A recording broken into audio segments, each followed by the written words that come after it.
నమస్తే అందరికీ. దేశ ప్రజలు ఒక్కొక్కసారి సిగ్గుతో తలదించుకోవాల్సిన పరిస్థితి కూడా ఏర్పడిపోతుంది పూర్తిగా. ఎందుకంటే మహిళలు ఒక హోదా, ఒక హుందా, చేసే పనిలో ఒక కర్తవ్యం. వాళ్ళు ఎంబీబీఎస్ కావచ్చు, ఐఏఎస్ కావచ్చు, ఐపీఎస్ కావచ్చు, అధికారులను గౌరవించాల్సిన బాధ్యత సమాజంలో ఉంది.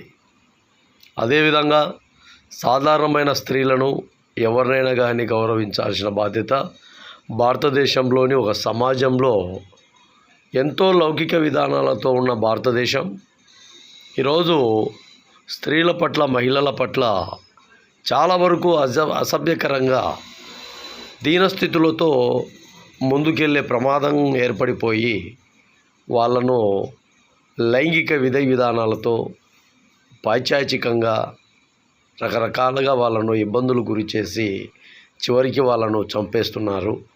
ఇది ఎంతవరకు కరెక్టో ఒకసారి యువత ఆలోచన చేయాలి.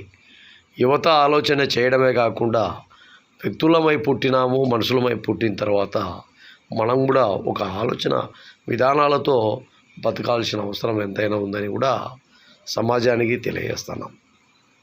ఈ సమాజంలో క్రూరత్వం ఎక్కువైపోతే మానవత్వం పూర్తిగా తగ్గిపోయి ఎంతసేపు ఉన్నా కూడా అరాచకాలు మొదలై ఆటవిక మృగాల మాదిరిగా మనం తయారు కావడం వల్ల సమాజానికి ఏం రెస్పాన్సిబిలిటీ ఇవ్వగలం అనేది కూడా పూర్తిగా మహాజన రాష్ట్ర సమితి ఒక విశ్లేషణ విధానంలో ప్రజలకు తెలియజేస్తున్నాం.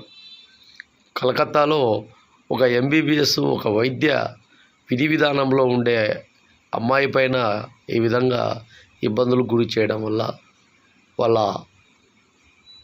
ఆర్థిక విధానాలతో కూడిన వారి కుటుంబ విధి విధానాలు, వారి అసాంఘిక విధి విధానాలు, వారి ఆలోచన విధి విధానాలు ఎవరికి చెప్పుకోవాలి?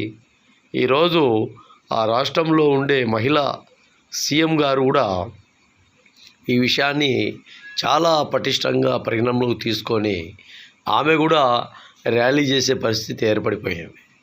కాబట్టి దేశంలో ఎక్కడైనా కానీ ప్రధాన నగరాలలో చాలా వరకు పోలీస్ పికెటింగ్ ఉండాలి, పోలీస్ బందోబస్తు ఉండాలి.